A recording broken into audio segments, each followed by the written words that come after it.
Betway it is, who'll bring you Weighted to Win as we start a brand new week. And the good news is that we've got a full week of local racing, which starts in Gqeberha, where we were for Friday's a very, very, very interesting 9-race program, where we saw the good things that come through from the Anna stable. And certainly good things can only be ahead for them. But I wish you a very, very good morning post Mother's Day, and we really, really look forward to good racing off. Don't forget KZN at that 1900, and on Sunday we had the start of the Winter Series here on the Highveld. But let's focus on Gqeberha. We are on the polytrack, and to greet us is Nino Podesta. First of all, Nino, 2 jackpots you took for very little money, and both showed tremendous profits. Well done to you, and I hope you've kept the magic for this morning. Thank you very much, Cecil, and good morning to you. Yeah, it's a different meeting, different surface. We're on the poly today. Right, so it was the first one, 12 Rand outlay, and we showed a profit of what, 230 or something? Yes, and the second one was 60 Rand and showed a profit of about 280. All and right. Don't forget the pick 6 as well. Indeed, and what profit did we show there? 540. We got 5,800, almost 10 times the money. Very Cecil. well played indeed. Very well played. It's not an enviable job. But let's get straight in to race number 1, a competitive starter to our bipod.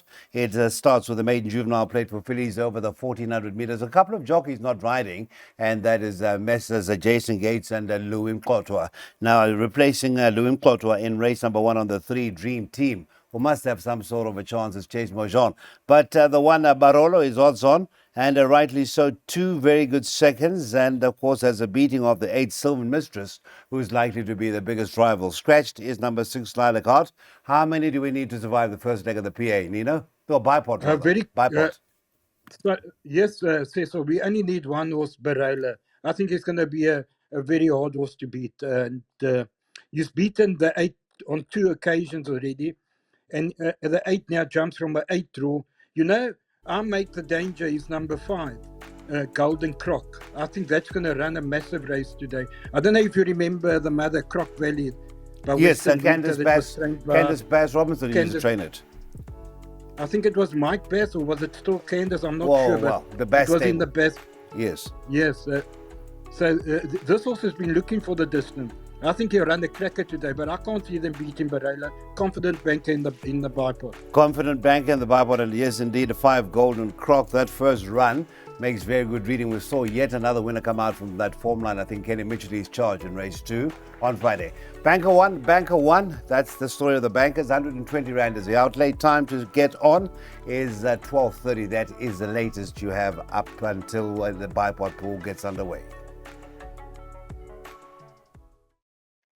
Right, we get into the place accumulator with race number 2 being the first leg of racing today. Maiden plate is over the 1200 meters. I can confirm that is actually 3 scratchings, although the betting has still got Will Soprano priced up. It is a 2 Will Soprano, the 5 Dynamic Jet, and the 6 Star Trooper. The last 2 having run on Friday in sufficient recovery times, deemed them ineligible to run this afternoon. So that leaves us a field of 6, Mr. Podesta. The favorite, no doubt, will be the one Grand Allegro, and that form line, Sinatanga, has already produced a winner in the form of the horse that ran second to Sinatanga that day, and that was Always Shining, was just 0.10 length behind. Has the draw of 2, and all things being equal, should get out of the maidens this afternoon, or do you have other ideas? No, absolutely correct, Cecil. And I like the fact that it's coming back to a normal maiden. Remember last time it ran in an open maiden and was lumping weights to most of the field. And also the other fact is he jumps from a 2 draw, and Calvin Habib retains the ride, and I'm sure he would have learned a little more about this horse, because he came, I don't know if you watched the race last time, he came from miles back to run second to Winter Emeralds. I'm sure Calvin would have learned a lot from that ride, and I think he'll keep him a little bit more handy and very, very hard to beat. Another confident selection, and Banker in the PA, and probably the only danger I can see is a horse called Clever Candy with Richard Fourie. Had that first run on the poly on over the 1400. Dropping back to 1200, no concerns. No concerns. Well drawn. The field is very weak, Cecil. I don't have any concerns. Thank you so much. It's not a strong field. Thank you so much, Nino. 270 Rand is the outlay. Confidence selection number 1, a Grand Allegro. Please take note of the jockey changes. 3, Brookside is now to be ridden by Malesela Kachedi, and the 4, American Pit Bull, Shadley Fortune, scratchings 2, 5, and 6. On we go with an 8-race program. Our preview will now take us to race 3, where it is the start of the Pick 6. We're still in maiden company, but a maiden handicap, or open maiden, as you would like to call it. And the favorite, sooner to get it right sooner rather than later, but not one to be relied upon. And that is number 1, Mr. Fox, in the colours of the Regiment and Devon Effer. That is Richard Fourie retaining the ride. This will be his 7th ride aboard. He's run 3rd and 4th. And that is your current favorite. There has been a nibble at the 2, Cheerful Charlie B, in the colors of the Hollywood Racing, and that is at 9-2. Marco van Rensburg retains right after a decent effort behind us. Natanga, obviously, the result of race number 2 will tell us exactly how much confidence we can have in that form line, because both Mr. Fox, the 2, Cheerful Charlie B, come out of that form line. Right, I leave the rest up to you, Nino. It is Mr. Fox favorite at 33-20 or thereabouts. Yeah, he's been a little bit disappointing for me, Cecil. I expected him to win first time out in PE when they backed him like the result was known, and now he comes in the open maiden, and behind the Asina Tanga, we've got Cheerful Charlie B, but there's also a horse called Fizzly Bubbly. That's I think 6.5 kilos better off with Mr. Fox. Look, Mr. Fox will definitely appreciate the extra 200 meters being by Camford Cliff. He remains a horse to beat. I do respect number 3, Bomber Bay, with Craig Zaki up. And my upset horse is number 4, Fizzly Bubbly. And I'm adding our friend Neil Pretorius is in. I'm really hoping Opera Verse can get it right one day. So out of loyalty, I'm going to put Opera Verse, and I really hope that it runs a good race for Neil Pretorius. So 1, 3, 4, and 7 go in the bipod. First time over the 1600 for the 7 Opera Verse. And the mother only had 1 win, and believe it or not, it was over the 1600 meters. So that shouldn't be too much of a concern. 1, 3, 4, and 7 are the 4 numbers, including Neil's horse, number 7 Opera Verse, and I echo that. Loyalty, and I wished our good friend Neil Pretorius all the best with his charge number 7 Opera Verse in leg 1 of the Pick 6. Okay, so the scratchings ended in race number 2. Let's just update you on any jockey changes. Well, we have a couple in race number 4, leg 1 of Jackpot 1, and they are the 3 Pomo's big spender. Chad Little now picks up the chance ride, deputizing for Louis Mklotwa. And the 10, Mr. Whistle, that will now be chance ride Alden Weber, deputizing for the equally indisposed Mr. Jason Gates. Right, so that is race number 4. Nino, up. Onwards and upwards, it seems. The bookmakers think and the supporters think that 6, the Green Light Legend, can continue that winning trend. The last 2 runs have been on the turf, and they have been over the 1600. The distance for race 4 is 1600, first time on the poly.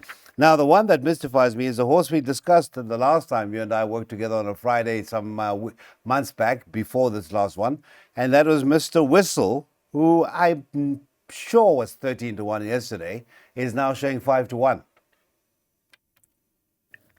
Yeah, I think I'm not sure how he's going to go over the 1600, Cecil. Lucas definitely got a chance. I've netted this race down to 2 horses, and I think that Green Light Legend, the Robert Bloomberg owned horse, is the one to beat. The only concern is the poly, but I'm sure he'll be all right on the poly from a 2 draw. And hopefully Mr. Bloomberg's horse can do me another favor. I actually met him on course a couple of weeks ago when US of A won, and we had big doubles going with Garrix. So he did me a favor there. And I hope he does me another favor today, because I'm going to be taking some trebles and doubles with Green Light Legend. I make the only danger number 7, Bosley. He's come right of late. Strong front runner. I'm not concerned about the draw. He gets the 2.5 kilos off. He'll be going to the front, and and Greenlight Legend is the one that's going to do the catching. If you want to add Mr. Whistle, maybe that, and then the other horse would be Lancia Fiamme. But Okay, I've narrowed it down to 6 and 7. 6 and 7.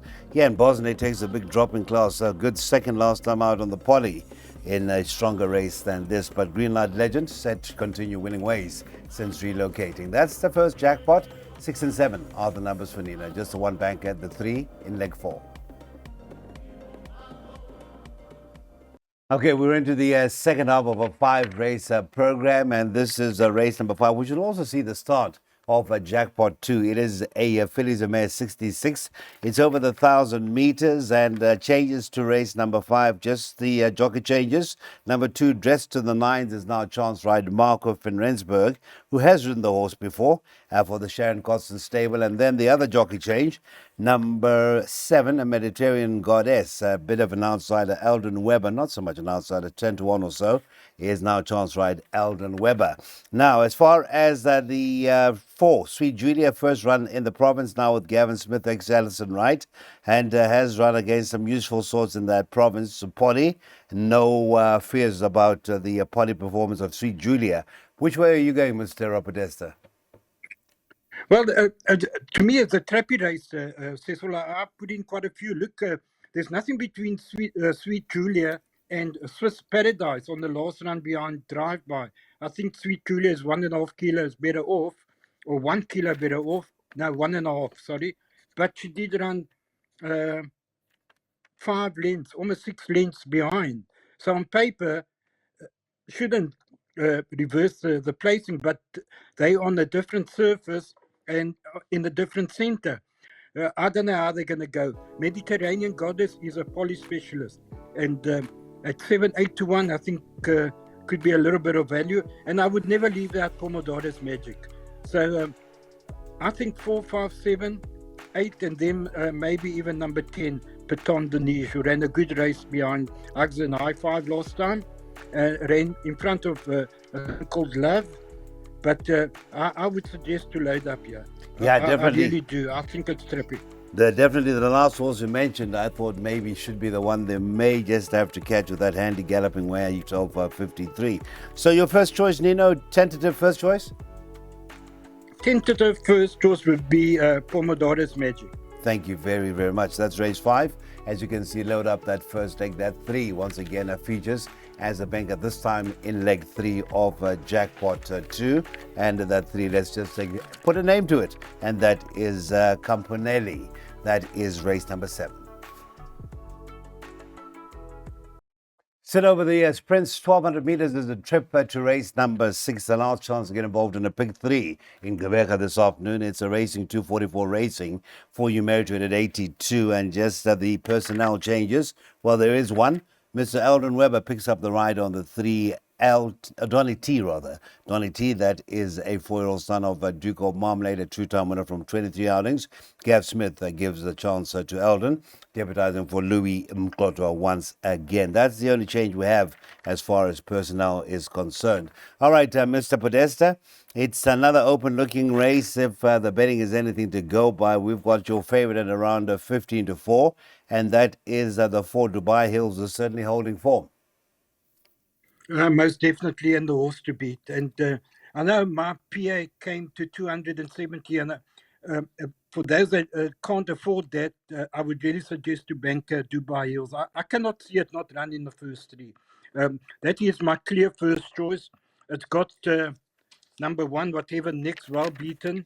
The horse that I do respect is number 5, Moss Vigilante, at a nice price, coming back to the poly. His poly runs have been terrific. He's going to love the poly from a 2 draw. And then King's Ransom, that ran second to Kaya's Hope. And then last time out, 4th behind Golden Peace, that came out to win on Friday again. So that is strong form line. The only problem with that one is that he hasn't run on the poly yet. But I can't leave it out. I've narrowed it down to 3 horses, Cecil.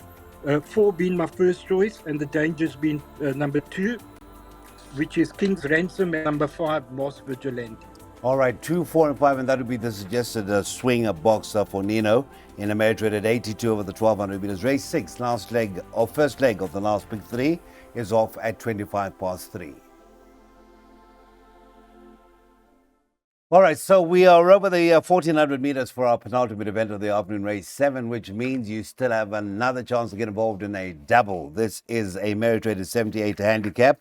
Just the one change, Kiratilia Kacheri is on the 6 Hospice de Born for the stable of Zitzman Ustays. And this is race number 7. A field of 9 is carded, and Craig Zaki and does get back aboard the 7 Charlie Malone, whom he's won on before. So that is race number 7. And just having a look at the sort of markets. Well, the 3 Campanelle, I hope I haven't butchered that name, or Champanelle, is the current favorite and pretty short at 24 to 10, one of our shorter prize favorites on the afternoon. Has been a banker for Nino in every exotic that he's taken.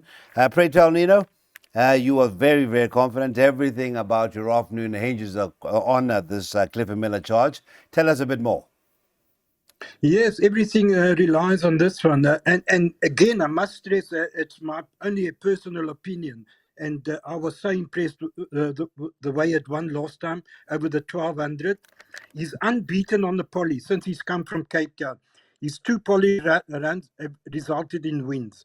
I think on breeding, the 1400 is going to suit him even better. As you can see, when he ran over the 1300, he pulverized the field by 8.5 lengths. He's drawn 2, and last time he won from an 11 draw, he just went to the front and galloped relentlessly all the way to the line. I respect Curly Bomb, but I make Champanelle my best bet on the card. Hopefully I'm right. If not, and people want to add, there's a few that you have to add in. Curly Bomb, Final Edition, and Charlie Malone.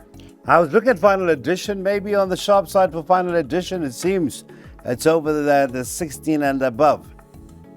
Yes, that could be a little bit on the sharp side. But look, all being said, I'm in the camp of Champanelle and strong in the camp of number 3. Hopefully I'm right. Let's just hope that I'm right. All right, Nino, there it is. A win bet and a banker in everything. Race 7, number 3. And then on to the lucky last, race number 8. It is the next Fairview race meeting Friday the 16th of May. It's a Fillies Mare 76, and it's over the 1900 meters. An important form update to give you. Number 11, 3 Cheers, who did run on the turf on Friday, was at any price. In fact, had gone out from around 11 to 2 to 14 to 1. Still managed a good third, finishing just 1.60 lengths to in the green zone. And then the jockey change, it is Malisela Kacheri on the 6th. Get it done. Now, Mr. Podesta, as far as favoritism, short price is a 5 flight display, but you got some hard knockers here. And it is half a kg better off with flight display number 7, Ladies All Tonight. I wonder if the good fortune is still around the Motaung family after their beloved Chiefs finally won a final on a Saturday. Of course, Jessica Motaung is one of the owners. That's her colors. But I think has a few lengths to find on the 5 flight display.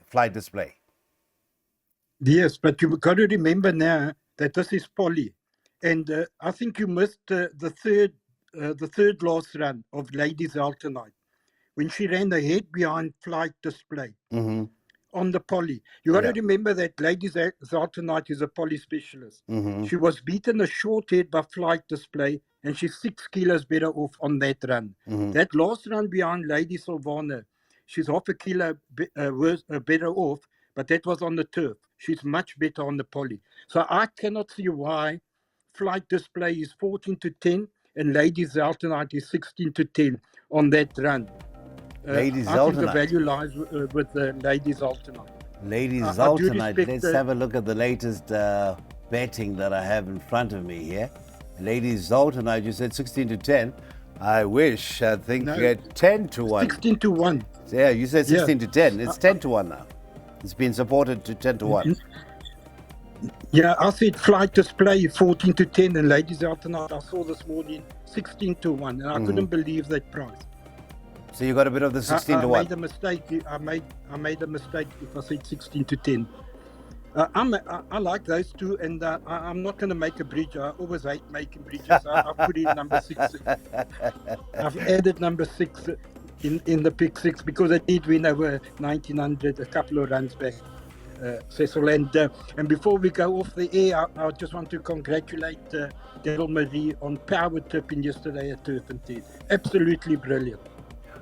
Thank you so much, and well done to you on Friday, and it carried on to Sunday. Maybe your good form rubbed on to Daryl. Well, enjoy the next week. It'll fly by with all that money you have to spend for yourself until we meet again. I'm sure Clyde or Lyle will be back in the seat recovered, but if not, I certainly look forward to your company again. Thank you, Nino.